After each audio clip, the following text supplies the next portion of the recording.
Hi friends. Okay, நம்ம இன்றைக்கு பார்க்க போகிறது டைப் 5. அதாவது நம்ம பார்த்து கொண்டிருக்கிறதுல இதோட நம்ம இந்த கணக்கை ஸ்டாப் பண்ணுவோம்னு நினைக்கிறேன். இனி அடுத்த வேற ஒரு செஷன் பார்ப்போம் அடுத்த கிளாஸில். இன்றைக்கு பார்க்குறதோட ஸ்டாப் பண்ணுவோம். இது என்ன சொன்னால், இந்த கேள்வியில் நம்ம பார்க்க போகிறது வந்து சராசரி என்று கேட்டால் நம்ம இப்போ எப்படி பண்ணுறேன்னு தான் இன்றைக்கு நம்ம பார்க்க போகிறோம். சரியா?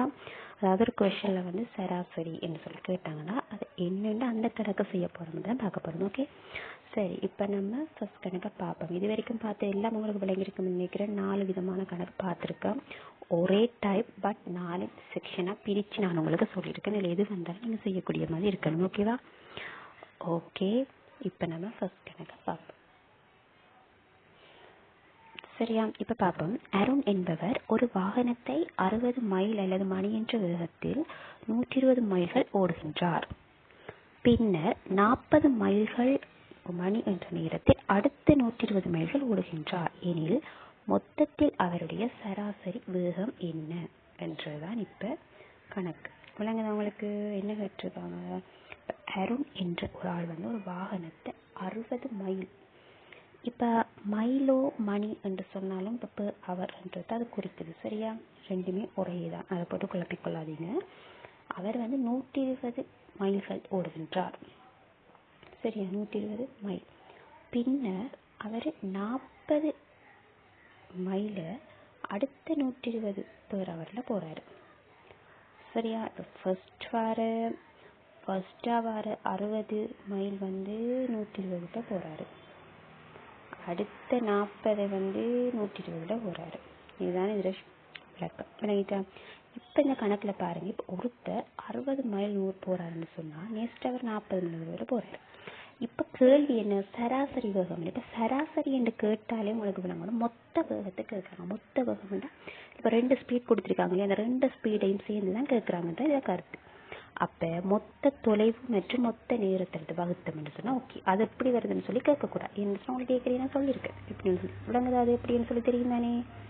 எப்படி இப்போ நம்ம சொன்னோன்னா நம்ம முக்கோண பிரமிட் போட்டு பார்த்தோம்னு சொன்னால் எப்படின்னு சொல்லி தெரியுது. இப்போ இந்த முக்கோணம் நம்ம போடுறது இருக்குது தானே, இதை போட்டால் டிடிஎஸ். இதில் இப்போ என்னத்தை கேட்குறாங்க? மொத்த ஸ்பீட். சராசரி வேகம் என்ன? ஸ்பீட். அப்போ ஸ்பீடை தான் கேட்குறாங்க. அப்போ என்ன வாய்ப்பாடு? டி.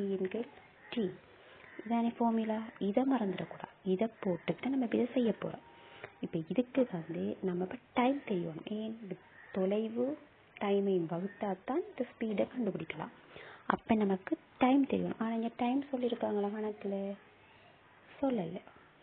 அப்போ ஃபர்ஸ்ட்டுக்கு நம்ம டைம் வேணும். அப்போ டைமை கண்டுபிடிக்கணும்னு சொன்னால் இப்போ என்ன செய்யணும்னு சொன்னால் பார்ப்போம். சரியா? ஒன்றையுமே போட்டு குழப்பிக்கொள்ள வேணாம். இப்போ நான் சொல்கிறத மட்டும் கவனிச்சுக்கோங்க. இப்போ என்ன 60 மைலுக்கு, சரியா? இப்போ 60 மைலுக்கு 120 மைல் வேகத்தில் போகிறாரு. அடுத்த 40க்கு 120 மைல் வேகத்தில் போகிறாரு.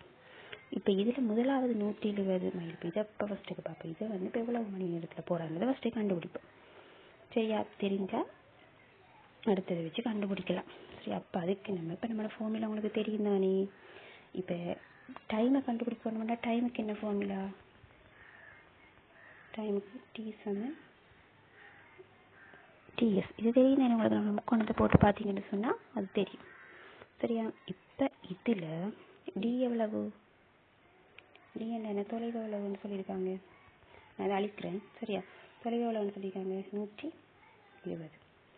அடுத்து என்ன கேட்டாங்க? ஸ்பீட் எவ்வளவு வேகத்தில் போகிறா? 60. இதே மீதி பெட்டினா ஒரு 6 12. அப்போ 2. இப்போ என்ன வரும்? 2 மணி நேரம். அப்படின்னு சொன்னால் முதலாவது போகிறது 60 மைல் 120 மைல் போகிறது வந்து எவ்வளோ போகிறார்? 2 மணி நேரத்தில் போகிறார். சரியா? இதை கண்டுபிடிச்சிட்டு இப்போ என்னது? அடுத்ததை கண்டுபிடிக்கும். அடுத்தது என்ன வருது? இதே மாதிரி போட்டு பார்ப்போம். அதுவும் என்ன? T=D/S. அடுத்ததுக்கு டிஸ்டன்ஸ் எவ்வளவு வரும்? 120 தான். அதுவும் ஸ்பீட் எவ்வளவு? 40. அடுத்தது ஸ்பீட் வந்து எவ்வளோ வந்து 40. ஃபர்ஸ்ட் வந்து 60, அடுத்தது 40. சரியா? வெட்டுவோம். இப்போ 3 12. அப்போ 3. அப்போ அது எத்தனை வரும்? 3 மணி நேரம். விலங்குதான் நீங்கள் செய்கிறது. எந்த ஒரு டென்ஷனும் நீங்கள் நம்மளோட பிரமிட்டை போட்டு எடுத்தா கணக்கு ஈஸியாக செஞ்சுட்டு போகலாம். டைம் தெரியாது. ஃபர்ஸ்ட் நம்ம டைமை கண்டுபிடிக்கும். இப்போ தான் செய்யலாம். இப்போ ஃபர்ஸ்ட் வந்து 2 மணி நேரம் மட்டும் தான் கண்டுபிடிச்சிட்டோம். அடுத்த 120 மைல் 3 மணி நேரத்தில் போகிறார் அவர். சரியா? அவருக்கு போகிறாரு பாருங்களேன். சரி, ஓகே. இப்போ என்ன? இப்போ மொத்த தொலைவு மற்றும் மொத்த நேரத்தை போகிறோம். விளங்கி தானே? இப்போ நம்மளோட கேட்டிருக்கிறது என்ன? ஸ்பீட் தானே கேட்டிருக்காங்க. இப்போ நம்ம டைமை கண்டுபிடிச்சாச்சு. இதில் நீங்கள் ஊட்டினீங்கன்னா மொத்த நேரம் வரும். மொத்த நேரத்தையும் மொத்த தொலைவையும் எடுத்தால் தான் நம்ம மொத்த வேகம் காணலாம். அதாவது மொத்தம். சராசரின்னு கேட்டாலே மொத்தம்ன்றதை மறந்துடக்கூடாது. சரியா? சரி, இப்போ பார்ப்போம். இப்போ ஃபார்முலா சரி தானே? இப்போ நான் பார்க்க போகிறது ஸ்பீட். இப்போ டைமை கண்டுபிடிச்சாச்சு. இப்போ எஸ் சமன் மொத்த தொலைவுண்டா இந்த 120ஐயும் இந்த 120ஐயும் கூட்டினா எத்தனை வரும்? 240. கீழே டைம் 2 கூட 3 2 5. ஓகேவா? ஓகே. இப்போ 48 நினைக்கிறேன். 48. சரியா? நீங்கள் பிரித்து பாருங்க. 240 5 பிரிச்சு 48 5 240 ரெண்டு வரும். அப்போ வேகம் சராசரி வேகம் இந்த விட இருக்க 48. ஓகே. அப்போ தான் ஆன்சர். இவ்வளவு தான் எடுக்கணும். சொன்னது உங்களோட விளக்கத்துக்காகத்தாங்க. ஆனால் ஆன்சரை போட்டு எடுத்து முடிச்சுன்னா இவ்வளவு தான். ஓகேவா? சரி, இப்போ நீங்கள் கேட்கலாம் இதில் வந்து 5×18 போடலையாண்டு. இந்த கணக்கு எல்லாமே நமக்கு என்னத்தில் கேட்டிருக்காங்க பாருங்கள். எல்லாமே மைல் இருக்கு. சரியா? அப்போ அதால் வந்து நம்ம வந்து பொதுவாக சராசரி என்று கேட்கக்குள்ள அநேகமாக யூனிட் வந்து சேமாக தான் கேட்பாங்க. அதால் நமக்கு கிலோமீட்டர் மீட்டர் பர் செகண்டுக்கோ இல்லை மீட்டர் பர் செகண்ட் கிலோமீட்டருக்கோ மாற்றுறதுக்குரிய வேலை வராது. ஓகே. அதால் நீங்கள் அந்த ஒரு டென்ஷன் படுத்தது. இதில் வந்து ஃபஸ்ட்டுக்கு டைம் தரலன்னு சொன்னால் ஃபஸ்ட்டுக்கு டைமை கணும். எல்லாத்துக்குமே நீங்கள் மறந்துடாமல் நம்மளோட ஃபார்மெட் இருக்கு தானே, இந்த முக்கோண ஃபார்மெட்டை ஞாபகம் வச்சுருந்தீங்கன்னு சொன்னால் எல்லாம் ஓகே. ரைட்டா? சரி, இப்போ இதில் இன்னொரு கணக்கை பார்ப்போம். சரியா? இப்போ இந்த கணக்கை பாருங்க. ஏ என்ற இடத்தில் இருந்து பி 600 கிலோமீட்டர் தூரத்தில் உள்ளார். அக்பர் ஏயிலிருந்து பி என்னும் இடத்திற்கு மணிக்கு 40 கிலோமீட்டர் வேகத்திலும் பியிலிருந்து ஏ என்ற இடத்திற்கு மணிக்கு 60 கிலோமீட்டர் வேகத்திலும் சென்றால் சராசரி வேகத்தை காண்க. இதுலேயும் என்னத்தை கேட்டிருக்காங்க? சராசரி வேகத்தை தான் கேட்டிருக்காங்க. சரியா? இப்போ பார்ப்போம். சரியா? இப்போ பாருங்க. இப்போ என்ன கேள்வி நம்ம வாசிட்டு தானே பின்னரவா வாசிக்கிறேன்னு பாருங்க. ஏ என்ற இடத்திலிருந்து பி 600 கிலோமீட்டர் தூரத்தில் உள்ளார். அப்போ ஏ என்ற போடுவோம். இப்போ ஏ என்ற இடத்திலிருந்து பி வந்து 600 கிலோமீட்டர் தூரத்தில் உள்ளார். இதே இதில் வந்து இப்போ அக்பர் ஏயிலிருந்து பி என்னும் இடத்திற்கு மணிக்கு 40 கிலோமீட்டர் வேகத்திலும், இப்போ ஏயிலிருந்து பி என்னும் இடத்திற்கு, இந்த ஏயிலிருந்து பி என்ற இடத்திற்கு அக்பர் வந்து 40 கிலோமீட்டர் வேகத்திலும் பியில் இருந்து ஏக்கு, இந்த பியிலிருந்து திரும்ப ஏக்கு 60 கிலோமீட்டர் வேகத்திலும் சென்றால் சராசரி வேகம் என்ன? இதில் ஒன்றை விளங்கிக் கொள்ளணும். நீங்கள் என்ன? இப்போ அதை ஏ என்ற பியிலிருந்து அக்பர் 600 கிலோமீட்டர் தூரத்தில் இருக்கார். மொத்தம் 600 கிலோமீட்டர். சரியா? அதே இதில் இவருக்கு ஒரு 600 கிலோமீட்டர் போறாரு 40 கிலோமீட்டர் வேகத்தில், அடுத்த 600 கிலோமீட்டர் வாராரு 60 கிலோமீட்டர் வேகத்தில். அது விளங்குதானே உங்களுக்கு? இப்போ வார இப்போ கொஷனில் என்ன கேட்காங்க? சராசரி வேகம். அப்போ நம்ம சராசரி என்று கேட்டாலே நம்மட முதலாவது ஃபர்ஸ்ட்டுக்கு நம்மட பிரமிட்டை போட்டுக்கொள்ளுங்க.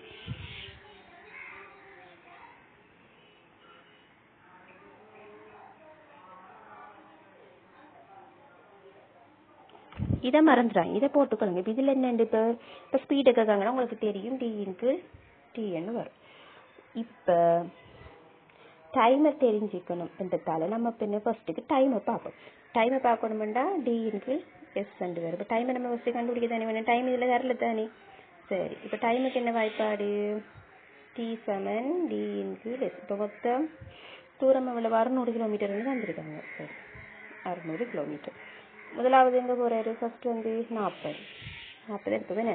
சரி, சதுரத்தில் விட்டு 60 நாள் எத்தனை முறை? 30.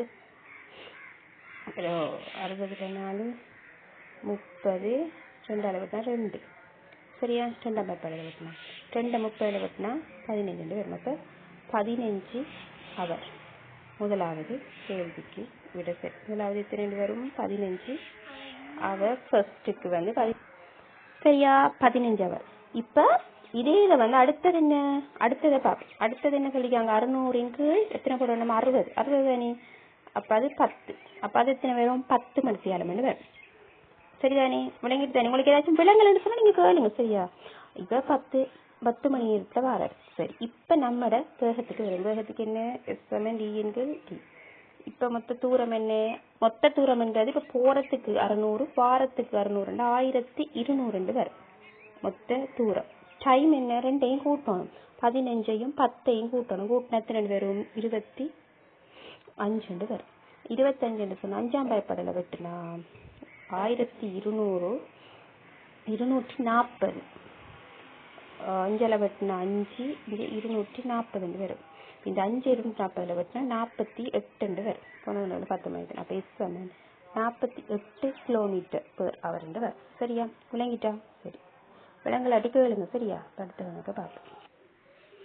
சரி, இப்போ அடுத்த கணக்கை பார்ப்போம். ஒருவர் 30 கிலோமீட்டர் தூரத்தை மணிக்கு 6 கிலோமீட்டர் வேகத்தில் கடக்கிறார் மற்றும் 40 கிலோமீட்டர் தூரத்தை 50 மணி நேரத்தில் கடக்கிறார் எனில் அவருடைய மொத்த பயண தூரத்தில் சராசரி வேகம். இப்போ எப்படின்னு சொன்னா, இப்போ பார்ப்போம். இப்போ நம்ம பார்த்த மாட்டோம். சரியா, இப்போ சராசரி வேகம் என்று கேட்டா உங்களுக்கு தெரியும். இப்போ நான் சொன்ன மாதிரி S = D/T நம்மட பிரமிட்ட போட்டிங்கன்னா சரி. சரியா, சரி. இப்போ நம்ம பார்த்ததுல மொத்த தூரம் எவ்வளவு, அதுக்கு 30 கிலோமீட்டரை 40 கிலோமீட்டர் நம்ம கூட்டோம். மீத மொத்த 30ஐயும் 40ஐயும் கூட்டோம். சரியா, கூட்டினோம்னா மொத்த தூரம் வரும். இதே இதுல வந்து நேரம். இப்ப நேரத்தை நம்ம கண்டுபிடிக்கணும். ஒன்றுக்கு டைம் கொடுத்துருக்காங்க 5 மணி நேரம்னு சொல்லி கொடுத்துருக்காங்க. ஒன்று கொடுத்துருக்காங்க, அந்த 5 மணி நேரம்னு கொடுத்துருக்காங்க. அடுத்தது டைம் தான் நம்ம கண்டுபிடிக்கணும். அப்ப என்ன சொல்றாங்க, இப்ப 6 கிலோமீட்டர் மட்டும்தான் கொடுத்துருக்காங்க, அடுத்ததுக்கு டைம் கொடுக்கல. அப்ப அதுக்கு நமக்கு டைமை கண்டுபிடிக்கிறதுக்கு D/S போட்டு கண்டுபிடிப்போம். சரியா, ஃபர்ஸ்ட்டுக்கு டைமை கண்டுபிடிப்போம். உங்களுக்கு டைம் இருக்குது 5 hours இருக்கு. அடுத்ததுக்கு வந்து 40 கிலோமீட்டர் தூரத்தை 5 மணி நேரம் கொடுத்துருக்காங்க. ஆனால் இந்த 30 கிலோமீட்டர் தூரத்தை எத்தனை மணிலன்னு சொல்லி கொடுக்கல, 6 கிலோமீட்டர் மட்டும்தான் சொல்லியிருக்காங்க மணிக்கு. அப்ப 30 கீழ் 6 வரும். அது விளங்கிட்டானே. அப்ப 5 30 வரும். அப்ப 5 hours வரும். சின்ன சின்ன சிம்பிளா தான் வரும். சரியா, அப்ப 5 30 சொல்லி வரும். அப்ப மணிக்கு 5. இப்ப ஏற்கனவே ஒன்றுக்கு கொடுத்துருக்காங்க, எத்தனை கொடுத்துருக்காங்க, 5 மணி. அடுத்தது நம்ம கண்டுபிடிச்சது 5 மணி. அப்ப மொத்தம் 10 hours. சரியா, டோட்டல் நேரம் தான் நம்ம இப்ப கொடுக்கணும். அப்ப அடுத்துல வந்து இப்ப டோட்டல் ஹவர்ஸ் கொடுக்கணும்னு சொன்னா இப்ப 70 கீழ் என்ன வரும், 10 வரும். பட்டுனா எத்தனை வரும், 7 கிலோமீட்டர் என்றதுதான் வேகம். என்ன, 7 கிலோமீட்டர்ன்றது வரும். விளங்கிட்டு தானே. சரி, இப்ப அடுத்த கணக்கை பார்ப்போம். சரி, இப்ப அடுத்த கணக்குல என்ன சொல்லியிருக்காங்க, ஒருவர் 60 கிலோமீட்டர் தூரத்தை மணிக்கு 6 கிலோமீட்டர் வேகத்தில் கடக்கிறார் மற்றும் மீதமுள்ள 40 கிலோமீட்டர் தூரத்தை 10 மணி நேரத்தில் கடக்கிறார் எனில் அவருடைய மொத்த பயண தூரத்தில் சராசரி வேகம் என்ன. உங்களுக்கு விளங்கணும் பண்ணதுக்காக தான் நினைப்ப ஒரே மாதிரியான கணக்கு சிலது உங்களுக்கு செஞ்சு காட்டுறேன். சரியா, நீங்களும் வீட்டுல ப்ராக்டிஸ் பண்ணி பார்த்துக்கோங்க. நானும் எக்ஸசைஸ் போடுவேன், நீங்களும் எதுக்கும் செஞ்சு பாருங்க. சரியா, விலங்கலன்னு சொன்னா நீங்க கேளுங்க. ஓகே, சரி. இப்ப இந்த கணக்குல வந்து நல்லா பாருங்க, மொத்த சராசரி வேகம் ஸ்பீடை தான் கேட்கறாங்க. ஓகே தானே, ஸ்பீடுன்னு சொன்னா D/T வரும். இது மனப்பாடம் பண்ணி வச்சுக்கோங்க. சரியா, ரைட். இப்ப 100, அதாவது S = 60 40 கூட்டணும். மொத்தம் என்ன, 100 வரும். 100 கிலோமீட்டர் மொத்த டிஸ்டன்ஸ். இப்ப டைம் கொடுத்துருக்காங்களா, டைம் கொடுக்கல. இப்ப நம்ம டைமை கண்டுபிடிக்கணும். இப்ப டைமை கண்டுபிடிக்கணும்ன்றதால இப்ப டைமை கண்டுபிடிக்கணும்ன்றதால இப்ப 60 கிலோமீட்டர் ஃபர்ஸ்ட் வந்துருக்காங்கன்னே 60 இங்க 6 வந்துருக்கு. அதை பிரிப்போம். பிரிச்சு எத்தனை வரும், 60 எத்தனை 6 10 தானே, 10. அப்ப 10 மணி 1 வரும். சரிதானே. அடுத்ததுக்கு 40 வந்துருக்காங்க. சாரி, 10. அப்ப ஏற்கனவே வந்தவங்க 10 மணி நேரம் ஒன்றுக்கு தந்து தானே இருக்காங்க. சரியா, அப்ப ஒன்றுக்கு தந்துருக்காங்க, ஒன்றுக்கு தான் தரல. அப்ப ஒன்று இந்த 10 மணி கண்டுபிடிச்சிட்டு அவங்க தந்தது ஒன்று ஏற்கனவே 10. அப்ப 10 கூட்டின எத்தனை வரும், 20 hours. மொத்த தூரம் என்ன, 100 மொத்த தூரம் எப்படி வந்தது தெரியும் தானே. 60ஐயும் 40ஐயும் கூட்டினா 100 கிலோமீட்டர். சரியா? இதே இது நம்ம 10 கிலோமீட்டரே நம்ம 10 கண்டுபிடிச்சிட்டு இருந்தா 20 hours டைம். அப்ப இந்த 100 என்ன செய்யணும், 20ஆல பிரிக்கணும். 100/20 is சமன். பிரிச்சா எத்தனை வரும்? 20 எத்தனை 100? சரியா? விட என்ன வரும்? 5 மணி 5 kilometre per hour. per hour சொன்னா அது மணித்தியாலம், per hour சொல்லி வரும். சரியா? சிம்பிளா விளங்கிட்டா? ஓகே. இப்ப நெக்ஸ்ட் கணக்கை பார்ப்போம். இப்ப இதுல பாருங்க, ஒரு கார் மணிக்கு 6 கிலோமீட்டர் வேகத்தில் 2 மணி நேரத்தில் பிரயாணிக்கின்றது. ஒரு கார் வந்து மணிக்குன்னு சொன்ன ஹவர்ஸ் 6 கிலோமீட்டர் per hourல வந்து 2 மணித்தியாலத்துல போகுதாம். 6 கிலோமீட்டர் வேகத்துல 2 மணித்தியாலத்துல போகுது. பின்னர் 4 மணித்தியாலத்துல அந்த கார் 80 கிலோமீட்டர் வேகத்தில் செல்லுதாம். அப்ப இதுல சராசரி வேகம் என்ன என்றதான் கேள்வி. இப்ப இப்படி கணக்கு எப்படி எடுக்கிறதுனா, இதுக்கு நீங்க யோசிக்கிறதுக்கு ஒன்றுமே இல்லை. இப்ப இதுல என்ன கேட்டிருக்காங்க, இதுலயும் சராசரி வேகம் தான் கேட்டிருக்காங்க. இப்ப நமக்கு இதுல வந்து டைம் வேணும், தொலைவு வேணும். இப்ப 60 கிலோமீட்டர் 2 மணி நேரத்துல சென்றாரு, பின்பு 4 மணி நேரத்துல 80 கிலோமீட்டர் வேகத்துல செல்லணும். இப்ப டோட்டல் டைம் என்னென்று வரும்? 6 மணி என்ன வரும். அது விளங்குதானே உங்களுக்கு? டோட்டல் டைம் 6 மணி. ஏன் எப்படி 6 மணி வந்தது? 2 மணியையும் இந்த 4 மணியையும் கூட்டினா 6 hours வரும் டோட்டல் டைம். சரிதானே? இப்ப இதுல நம்ம டோட்டல் டைமை கண்டுபிடிச்சிட்டோம். இந்த கணக்குல வந்து டைமை கண்டுபிடிச்சோம், ஆனா டிஸ்டன்ஸ் கண்டுபிடிக்கும். விளங்குதா? இப்ப நமக்கு நம்மளோட வாய்ப்பாடு S70 இதுல வந்து டைம் கண்டுபிடிச்சிட்டோம் 6 சொல்லி 6 மணிக்கு டைம். ஏன்னா இந்த டிஸ்டன்ஸ் நம்ம இப்ப கண்டுபிடிக்கும். இப்ப டிஸ்டன்ஸை கண்டுபிடிக்கணும்டா, இப்ப ஃபர்ஸ்ட்டுக்கு என்ன சொல்றாங்க, இங்க மணிக்கு 60 கிலோமீட்டர் வேகம், அடுத்தது மணிக்கு 80 கிலோமீட்டர் வேகத்துல போறாரு. இப்ப இது தொலைவு கிடையாது, ஸ்பீட். அது விளங்குது உங்களுக்கு? இது வந்து ஸ்பீட் தான் குறிக்குது, ஆனா இது தொலைவு இல்லை. இப்ப நம்ம முக்கோணத்தை போட்டு பாருங்க. சரி, நம்மள முக்கோணத்தை போட்டு பார்ப்போம். உங்களுக்கு விலங்கணுமன்றதுக்காகத்தான் இப்படி சொல்றேன். நான் இல்லாட்டி இந்த வைக்கிற செஞ்சுட்டு போவேன். இப்ப முக்கோணத்தை போட்டு பாருங்க. இதுல இப்ப என்ன வரும்? நமக்கு டிஏ காணும். அப்ப டி தர எஸ் பெருக்கணும்டா என்ன வரும்? டி வரும் தானே? விளங்குதா? இப்படி தெரியலன்னு சொன்னா நம்ம ஃபார்முலா போட்டு டக்குன்னு பார்த்தா ஓகே. சரியா? இப்ப என்ன செய்யணும் நம்ம? இப்படி வந்தா இப்ப டிஏ கேட்டா டைமையும் ஸ்பீடையும் பெருக்கணும்னு சொன்னா டிஸ்டன்ஸ் வருமா? அப்ப இப்ப இதுல இப்ப என்ன? இப்ப டி சமன் டைம் என்ன நம்ம கண்டுபிடிச்சு நம்ம ஒன்றை வந்து ஃபர்ஸ்ட்டுக்கு ஒரு ரெண்டு டிஸ்டன்ஸ் நம்ம கண்டுபிடிக்கணும் தானே. சரி, ஃபர்ஸ்ட்டுக்கு இப்ப இந்த 60 என்று இருக்கு தானே, 60 வந்து 2ஆல பெருக்குவோம்.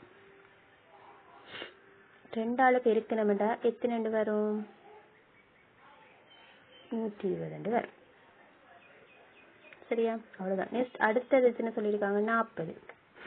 இந்த 4 மணி நேரம் தானே. அடுத்தது 4 வந்து 80ஆல பெருக்கணும்.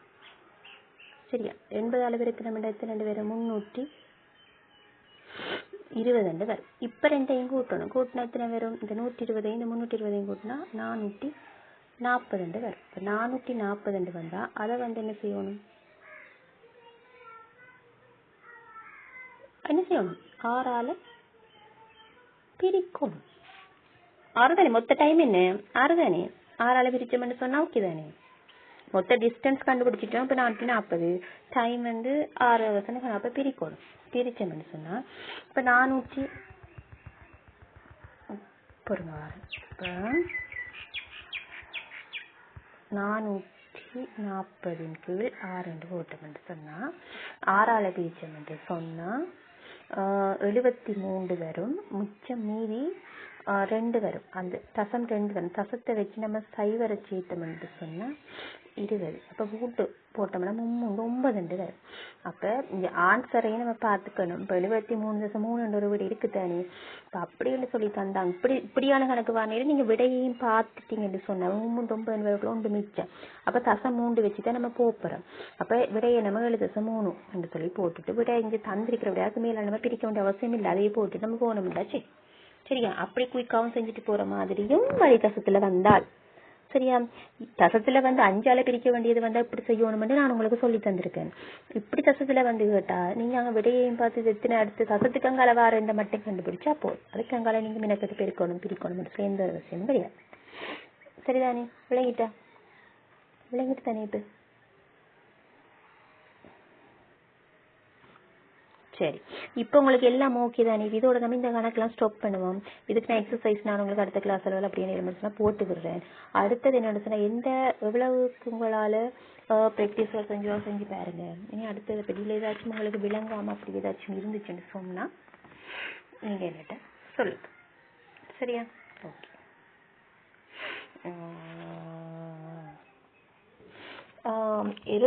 ஒரு சின்ன என்னன்னு சொன்னா இப்போ உங்களுக்கு விளங்கலையானே தெரியல. இந்த மிஸ்டேக்கை நீங்க கண்டுபிடிச்சிங்கன்னு தெரியல. இப்ப ஒரு கார் மணிக்கு 6 கிலோமீட்டர்னு சொல்லியிருந்தானே, இது 6 கிலோமீட்டர் இல்ல 60 கிலோமீட்டர். சரியா? அது டைப்பிங் மிஸ்டேக். 60 கிலோமீட்டர் சொல்லி தான் வரும். அதான் நான் கணக்கு செய்யக்கூடிய ஜோஜ்.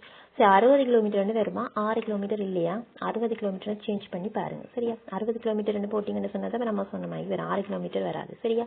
சாரியா? சரி, ஓகே. தேங்க்யூ.